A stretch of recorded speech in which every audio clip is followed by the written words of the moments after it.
بنی اسرائیل کو جو نعمتیں تھی، پتہ ہے کہ جب وہ چلتے تھے تو آسمان کا ایک ٹکڑا سایہ بن کر کے چلتا تھا کہ انہیں دھوپ نہ لگے. ان کے ناخن بڑھتے تو خود سے نیت کر لے تو صاف ہو جاتے. کپڑے اگر میلے ہوں تو صبح سو کر اٹھیں کپڑے صاف ہو چکے ہوتے ہیں. کوئی محنت کرنی نہیں تھی. اور کھانا بھی کیا جنت سے اترتا تھا، من و سلوا، جنت کا کھانا اترتا تھا. فکر کس چیز کی تھی؟ ٹینشن کیا تھا؟ نہ کمانا ہے نہ محنت کرنا ہے. لیکن باوجود اس کے وہ قوم بڑی نافرمان تھی. اللہ تبارک و تعالیٰ کے احکام کو ٹالنا، رد و بدل کرنا ان کی عادتیں تھیں. جیسے کہ اللہ تبارک و تعالیٰ نے اس قوم پر سنیچر کے دن شکار کرنا حرام فرما دیا. سنیچر کے دن وہ لوگ شکار نہیں کر سکتے تھے. تو یہ قوم کیا کرتی؟ چالاکی کرتی. مچھلی شکار کرنے کی عادت تھی تو جمعہ کو ہی جا کر کے جال لگا دیتے تھے اور اتوار کو جا کر کے جال لے آتے تھے، جس میں پھنسی ہوئی مچھلیاں سنیچر کو پھنستی تھیں. پھر وہ کہتے نہیں ہم نے تو سنیچر کو شکار ہی نہیں کیا، ہم جمعہ کو جال لگائے تھے اور سنڈے کو نکال لائے ہیں. انہی لوگوں کے یہ جو ہیلے بہانے ہیں آج بھی ہماری قوم میں زکوٰۃ دینے کے لیے کچھ کرتے ہیں. زکوٰۃ نکالنے کے لیے جب بھاری پڑتا ہے تو ایسے ہی جمعہ سنیچر اور اتوار والے فلسفے پہ کچھ لوگ عمل کرتے ہیں کہ میری زکوٰۃ اس کو دے دیا، اس نے اس کو دے دیا، واپس پلٹ کر کے ادھر ہی آ گئی، میں ہی غریب ہوں. تم اگر ہیلے بہانے کرو گے کس کے ساتھ؟ اللہ کے ساتھ.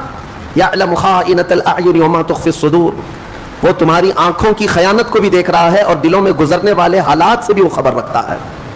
اس کو دھوکہ دینے کی کوشش مت کرو. بہرحال تو یہ جو نافرمان قوم تھی ان پر پہلا عذاب آیا طوفان کا.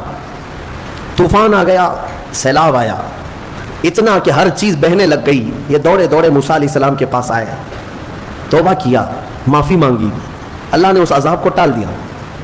چند دن گزرے تھے کہ پھر اپنی پہلی والی روش پہ آ گئے، نافرمانی.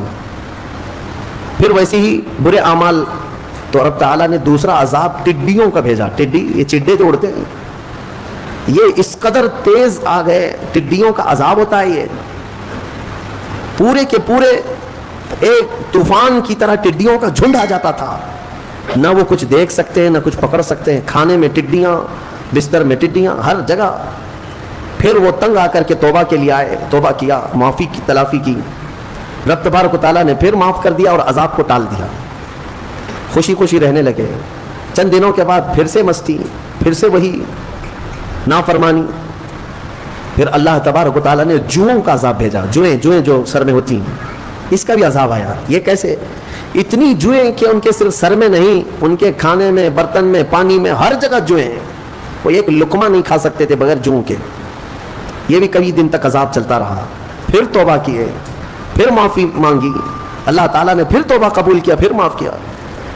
چند مہینے گزرے تھے کہ پھر نافرمانی کیا، پھر اپنی پرانی روش پر آئے. تب رب تبارک و تعالیٰ نے مینڈکوں کا عذاب بھیجا. میں گنا رہا ہوں، آپ توجہ چاہتا ہوں. مینڈکوں کا عذاب ایسے کہ اس قدر مینڈک بھر گئے بستی میں کہ ان کے بستروں پر، ان کے برتنوں پر، ان کے کھانے میں، ان کے پانی میں، ان کے سونے میں، ہر جگہ مینڈک. کوئی بندہ اگر سوتا تو اس کے چہرے پر مینڈک سب چڑھ جاتے تھے. یہ عذاب تھا. دور ایک مینڈک کو دیکھنا اور ہے، لیکن سونے کے وقت 100 مینڈک تم پر چڑھ جائیں تو یہ عذاب ہے. عذاب ہے، کیا کر لو گے آپ؟ پھر وہ آئے. یہاں تک کہ روایتوں میں بتایا گیا کہ وہ لقمہ اٹھاتے تھے کھانے کا، جب ہاتھ میں لیتے تھے مینڈک بن جاتا تھا. کھانا نہیں کھا پا رہے تھے.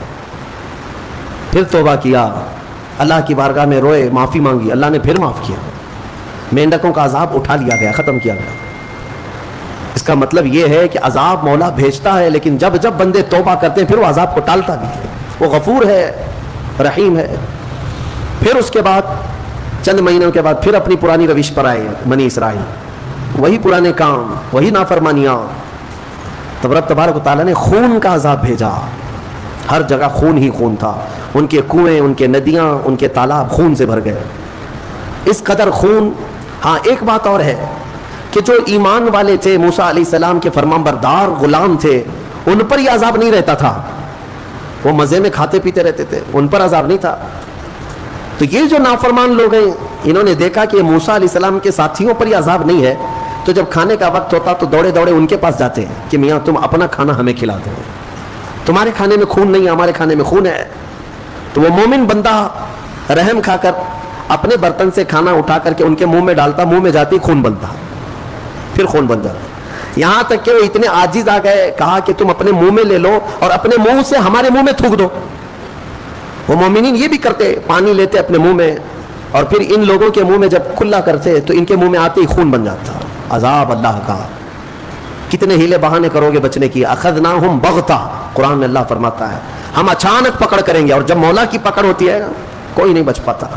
7ویں پارے کی ایک آیت گزری ہے, رب تعالیٰ فرماتا ہے فلما نسوا ما ذکروا به فتحنا علیہم ابواب کل شیء حتی اذا فرحوا بما اوتوا. جب لوگ بھول جائیں, اللہ کو بھول جائیں, تو رب تعالیٰ کیا فرماتا ہے, ہم ان کے لیے خوشیوں کے سارے دروازے کھول دیتے ہیں, خوب خوشیاں مناؤ. ارے جو رب تعالیٰ کو بھول جائے اس کو خوشیاں دی جاتی ہیں. ہاں مولا فرماتا ہے خوب خوش ہو جائیں, وہ خوب خوش ہو جائیں جو کچھ انہیں دیا گیا ہے. پھر اللہ فرماتا ہے اخذناہم بغتہ فاذا ہم مبلسون, ایک دن ہم اچانک پکڑ کریں گے, پھر وہ سارے ان کے منصوبے دھرے کے دھرے رہ جائیں گے, کچھ نہیں کر سکیں گے. تو بہت زیادہ عیاشی کرنے والے اگر یہ سمجھتے ہیں کہ ہم صحیح چل رہے ہیں, دیکھو نماز نہیں پڑھتے پھر بھی ہمارے پاس مال ہی مال ہے, ہم روزہ نہیں رکھتے پھر بھی ہمارے پاس جائیداد ہی جائیداد ہے, تم خام خیالی میں ہو, اللہ نے تمہیں ڈھیل دی ہے. جب بندہ رب تعالیٰ کو بھول جائے تو اللہ پوری دنیا کھول دیتا ہے اس کے لیے, خوشیاں منا لے, کیونکہ اب آخرت میں اس کا حصہ نہیں ہے. جو کچھ موج کرنا ہے مستی کرنا ہے کر لے, پھر اللہ تعالیٰ کی پکڑ آئے گی. تو عذاب جو ہے رب تبارک و تعالیٰ کا یہ بہت سخت ہے, جو اس میں گرفتار ہوا اسے کوئی نہیں بچاتا, اسے کوئی نہیں بچاتا. ایک بات یہ بھی میں بتا دوں کہ اللہ تبارک و تعالیٰ کے یہ عذابات جو آتے رہے, کئی مختلف قسم کے عذابات ہیں. ابھی یہ 5 تو میں نے بتایا. ایک طوفان آیا, پھر اس کے بعد ٹڈیوں کا عذاب آیا, پھر جوؤں کا عذاب آیا, پھر مینڈکوں کا عذاب آیا, پھر اس کے بعد خون کا عذاب آیا. یہ ایک ہی قوم پر الگ الگ قسم کے عذاب آتا ہے. باقی دوسری قوموں پر جو عذاب آتا ہے, شعیب علیہ السلام کی قوم وہ ناپ تول میں کمی کرتے تھے. ہاں کرانے کی دکان والے اچھی طرح سے سمجھ لیں, یا پھر کوئی بھی جس کے ہاں ناپ تول کرنا ہوتا ہے, تم اگر کانٹے میں گڑبڑ کرتے ہو, ہاں ہو سکتا ہے گورنمنٹ کو دھوکہ دے دیں, گراہک کو دھوکہ دے دیں, اللہ کو نہیں. اور اللہ کو یہ سخت ناپسند چیز ہے, ناپ تول میں کمی کرنا اللہ کو سب سے زیادہ ناپسند ہے. ناپ تول کا مطلب صرف اور صرف یہ وزن کرنے والے گیہوں چاول شکر ہی نہیں, دودھ بھی آیا اسی میں, تیل بھی آیا اسی میں, ناپنے والی چیز بھی تولنے والی چیز بھی. اور شعیب علیہ السلام کی قوم اس بلا میں گرفتار تھی. ہزار انہیں سمجھایا گیا لیکن وہ باز نہیں آتے تھے. تو جانتے ہیں ان کو گھمنڈ کس بات کا تھا؟ وہ قوم حضرت شعیب علیہ السلام کے ڈرانے پر بھی یہ کہتی تھی کہ ہمیں کچھ ہوتا نہیں, ہمیں کچھ نہیں ہوگا. اور انہوں نے جانتے پہاڑوں کو تراش تراش کر کے گھر بنا لیے تھے, پتھر کے پہاڑوں کو, اور اس کے اندر رہتے تھے. نہ بجلیاں اس پر اثر کرتی ہیں پہاڑ کے پتھروں پر, نہ طوفان کچھ کر پاتا, کچھ نہیں ہوتا. آج بھی وہ پہاڑ موجود ہیں. حضرت صالح علیہ السلام کی قوم کی خصوصیت قرآن میں یہ فرمائی گئی کہ وہ لوگ پہاڑوں کو تراش تراش کر کے گھر بناتے تھے. ڈیزائن ایک سے ایک پہاڑ ایک خاندان کا, فری میں ملتے تھے پہاڑ. تو آج تک اگر وہ پہاڑ تراشے ہوئے موجود ہیں تو اس زمانے میں کتنے مضبوط رہے ہوں گے. تو انہیں اس بات کا گھمنڈ تھا کہ ہم سب سے مضبوط گھروں میں ہیں, کیا کر لو گے ہمارا. اللہ کے نبی ڈراتے تھے. اچھا اس قوم کو یہ معلوم تھا کہ نوح علیہ السلام کی قوم پر جو عذاب آیا تھا وہ سیلاب آیا تھا, پانی آیا تھا. اگر ویسا عذاب آئے تب بھی ہمارا کچھ نہیں ہوگا, ہم پہاڑوں میں رہتے ہیں. اور دوسرے حضرت لوط علیہ السلام کی قوم پر عذاب آیا تھا, پتھروں کی بارش کی گئی تھی, نوکیلے پتھر برسائے گئے تھے. تو یہ شعیب علیہ السلام کی قوم یہ سمجھتی تھی کہ اگر وہ عذاب بھی آیا تب بھی ہمارا کچھ نہیں ہوگا. نوکیلے پتھر 1000 برسیں پہاڑوں پر کچھ نہیں ہوگا, وہ پہاڑ ٹوٹنے والے نہیں ہیں. ان کو اس بات کا بھی گھمنڈ تھا. اچھا اور ایک چیز, پچھلی قوم پر ایک عذاب اور بھی آیا تھا, ہوا کا عذاب, کہ ہوا اتنی تیز چلتی کہ چھتیں اکھاڑ لے جاتی تھی, گھر کے گھر اجڑ جاتے تھے. تو شعیب علیہ السلام کی قوم کو یہ بھی گھمنڈ تھا کہ اگر ہوا کا عذاب بھی آیا تب بھی ہمارے پہاڑ اڑا نہیں سکے گی ہوا, اتنے مضبوط ہیں. سوچو اس قوم کو یہ غرور تھا کہ سیلاب آئے تب بھی ہم بچیں گے, پتھروں کی بارش ہو جائے تب بھی ہم بچیں گے, اور ہواؤں کا عذاب آئے تب بھی ہم بچیں گے. لیکن مولا تعالیٰ نے ان کے غرور کو توڑنے کے لیے کیا عذاب بھیجا. قرآن میں رب تعالیٰ نے فرمایا ہے صرف اور صرف ایک فرشتے کو اللہ نے اتارا. ایک فرشتہ اترا, جبرائیل علیہ السلام آئے, اور انہوں نے صرف اور صرف زمین پر کھڑے ہو کر کے اپنی آواز بلند کی, چیخ ماری. فرشتے کی آواز, وہ چیخ ایسی تھی, آواز ایسی تھی کہ پہاڑوں میں موجود جتنے لوگ اندر تھے ان کے کانوں میں جب وہ آواز بجنے لگی تو ان کا سر پھٹ گیا اور بھیجا نکل کر کے باہر آ گیا. ہاں آپ کیا سمجھتے ہیں یہ بم جو ہوتا ہے آج ایٹم بم جو پھٹتا ہے تو دھماکہ ہوتا ہے, اس کے اندر طاقت کس چیز کی ہوتی ہے؟ آواز کی طاقت ہوتی ہے. بہت تیزی سے جب کوئی چیز آواز آتی ہے تو اچھی اچھی چیزیں ہل جاتی ہیں. اب جب وہ سید الملائکہ فرشتے نے آواز لگائی تو میاں تم جہاں کہیں بھی بیٹھے ہو پھٹنا تو تھا ہی. سب کے سب عذاب میں گرفتار ہوئے, اپنے مضبوط محلوں میں موجود تھے لیکن پورے کے پورے بھیجے پھٹے ہوئے تھے. تم اللہ کے عذاب سے بچ پاؤ گے؟ جب وہ پکڑ کرنے پر آئے تو پھر تم کہیں پر بھی جاؤ. اسی لیے ایک بات مجھے یاد آتی ہے محبوب الہی نظام الدین اولیاء رحمۃ اللہ علیہ کی. کیا آپ سے ایک مرید نے پوچھا کہ حضور کبھی کبھی گناہ کرنے کی اجازت تو ہونی چاہیے, کبھی کبھار گناہ کرنے کی اجازت دی جائے؟ آپ نے کہا کیوں نہیں, بالکل ہونا چاہیے. اب تو مرید صاحب چوڑے ہو گئے, پیر صاحب کہہ رہے ہیں ہاں ہو سکتا ہے اجازت مل سکتی ہے. کہا حضور بتائیے تو صحیح کب کریں؟ کہا 2 شرطیں ہیں, جب بھی گناہ کرنا ہو 2 شرطیں ہیں میری طرف سے یاد رکھ لینا. کہا بتائیے جلدی. محبوب الہی نے فرمایا جب کبھی گناہ کرنے کا ارادہ ہوا تو اللہ کی سلطنت سے باہر جا کے کرنا. ایسی جگہ جانا جہاں اللہ کی سلطنت نہ ہو, وہاں جا کے گناہ کرو. ایک شرط یہ. اس نے کہا حضور ایسی جگہ کہاں ہے؟ ایسی جگہ ہے اللہ کی سلطنت سے خالی ہو کر کے جو گناہ کرنا ہے کر لو. کہا یہ تو ممکن نہیں ہے. کہا دوسری کوئی شرط؟ محبوب الہی نے کہا ہاں ایک اور شرط ہے, گناہ کرنے کی خواہش ہو تو اس وقت گناہ کرنا جب تیرا رب غافل ہو, تیرا رب سو رہا ہو. کہا دونوں بھی چیزیں ناممکن ہیں, نہ ایک ذرہ اس کی سلطنت سے خارج ہے اور نہ ایک لمحہ کے لیے میرا مولا غافل ہے. لا اللہ لا الہ الا هو الحی القیوم لا تأخذہ سنۃ ولا نوم. وہ اللہ ہے جس کو نہ اونگ آتی ہے نہ نیند آتی ہے. مولا تعالیٰ ایک لمحے کے لیے بھی غافل نہیں تم سے. تب پھر اس نے کہا کہ حضور یہ دونوں ناممکن ہے. تو محبوب الہی نے فرمایا تو پھر شرم آنی چاہیے کہ اسی کی سلطنت میں, اسی کی زمین پر, اسی کا کھا کر اسی کے سامنے گناہ کرے. اس سے بڑی بے باکی کیا ہو سکتی ہے؟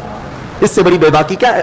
پھر بھی وہ مولا رحیم ہے کہ تمہارے عیبوں کو چھپاتا ہی رہتا ہے, جلدی پکڑ نہیں کرتا, فوراً عذاب نازل نہیں کرتا. اب آؤ میں تمہیں پچے کی بات بتانے جا رہا ہوں.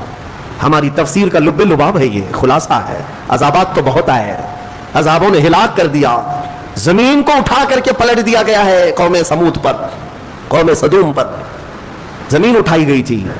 ایک قوم ایسی جن کو اللہ نے بندر بنائے, ایک قوم ایسی جن کو اللہ نے خنزیر بنایا, چہرے بگاڑ دیے گئے, زمین کو کھول دیا گیا, پوری قوم کو دھسا دیا گیا. آج بھی بہت ساری جگہ کھدائی میں پرانے شہر ملتے ہیں, ہاں پرانی آبادیاں ملتی ہیں. کسی نہ کسی زمانے میں وہ دھسے ہوئے لوگ ہوں گے, شہر کے شہر نیچے زمین پر دھس گئے ہیں. یہ سب عذابات آئے. لیکن ہم نے آج ہی کے بارے میں ایک آیت یہ بھی تلاوت کی کہ کچھ لوگوں نے یہ کہا رسول پاک صلی اللہ تعالیٰ علیہ وسلم کی بارگاہ میں کہ اگر اللہ تبارک و تعالیٰ ہے تو پھر پتھروں کی بارش ہم پر کر دی جائے. ہمیں فامطر علینا حجارۃ من السماء, آسمان سے ہمیں پتھروں کی بارش کر دی جائے. رب تعالیٰ نے جواب میں کیا فرمایا؟ اللہ تعالیٰ نے فرمایا وما کان اللہ لیعذبہم وانت فیہم. اب اللہ ویسا عذاب نہیں نازل کرے گا اس لیے کہ ان کے بیچ میں میرا محبوب آرام کر رہا ہے. وانت فیہم, اے رسول آپ ان کے بیچ میں ہیں, عذاب ویسا نہیں آئے گا. اے مسلمانوں, کیا آج گناہ ویسے نہیں ہو رہے ہیں؟ ناپ تول میں کمی کرنے والے ہر شہر میں ملیں گے. لوط علیہ السلام کی قوم کا گناہ کرنے والے ہر شہر میں ملیں گے. نوح علیہ السلام کی نافرمان قوم کے بہت ساری مثالیں ہر شہر میں ملیں گی. موسیٰ علیہ السلام کی نافرمان قوم کے کئی نافرمانیاں آج بھی ملیں گی. پچھلے گناہ تو ہو ہی رہے ہیں لیکن عذاب ویسے نہیں آ رہے. کسی کو خنزیر بنایا گیا, کسی کو بندر بنایا گیا, اب نہیں آئے گا اس لیے کہ اللہ کا رسول ان کے درمیان آ رہا فرما. محبوب کائنات ہے. اے مومنوں فخر کرو جتنا چاہو, اس لیے کہ اس رسول کی برکت سے اللہ نے بہت سے عذابات ہم سے دور کر دیے, بہت سے عذابات ٹال دیے. یہ رسول کریم صلی اللہ علیہ وسلم کی برکت صرف مومنوں کے لیے نہیں, یہاں پر موجود دنیا میں کافر, مشرک, مرتد, ملحد جتنی قومیں ہیں سب بچے ہوئے ہیں رسول پاک کی وجہ سے, سب بچے ہوئے میرے مصطفیٰ کی وجہ سے. نبی آخر الزمان صلی اللہ تعالیٰ علیہ وسلم کا ہمارے درمیان ہونا یہ کتنا بڑا رحمت کا سبب ہے.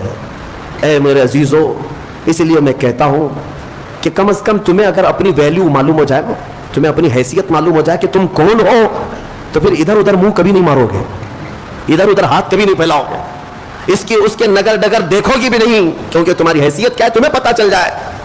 تمہیں اندازہ بھی نہیں ہے کہ اللہ نے تمہیں کون سی قوم میں پیدا کیا. اے عزیز مسلمانوں، اللہ نے اس امت میں پیدا کیا تمہیں جس میں پیدا ہونے کی تمنا پچھلے نبی بھی کیا کرتے تھے، بنی اسرائیل کے انبیاء دعا کرتے تھے، تم کو بغیر مانگے اللہ نے اس امت میں پیدا کیا۔ مانگ کے آئے تھے دنیا میں، بغیر مانگے پیدا کیا ہے۔ حضرت سفیان ثوری رحمۃ اللہ علیہ سے ایک روایت ہے، کتنی پیاری بات وہ کہتے ہیں، ارشاد فرماتے ہیں کہ اے رسول پاک کے امتی، جب تجھے یہ معلوم ہے کہ تیرے بغیر مانگے اللہ نے تجھے اپنے محبوب کی امت میں بنایا، تو کیا وہ تیرے مانگنے پر اپنی جنت نہیں عطا کرے گا؟ مانگنا ہی نہیں چاہتا، مانگنے کی عادت بھی چھوٹ گئی تمہاری۔ بہرحال میرے عزیزو، عذابات نہیں آتے آج تو اس لیے نہیں کہ تم نیک ہو، عذابات اس لیے نہیں آتے اس لیے نہیں کہ ہم بہت بڑے عبادت گزار ہو گئے، عذابات اس لیے نہیں آتے کہ ہمارے رسول کی رحمت ساتھ میں ہے۔ اور پھر میں یہ بات کہوں گا، حضور پاک صلی اللہ تعالیٰ علیہ وسلم کا بھی یہ احسان ہے ہمارے اوپر، حضور کا یہ احسان ہے ہمارے اوپر کہ ہمارے درمیان آرام کر رہے ہیں۔ تم کتنے خوش قسمت ہو، جب چاہو میرے مصطفیٰ کی حاضری کے لیے مدینے جا سکتے ہو۔ یہ سب کو میسر نہیں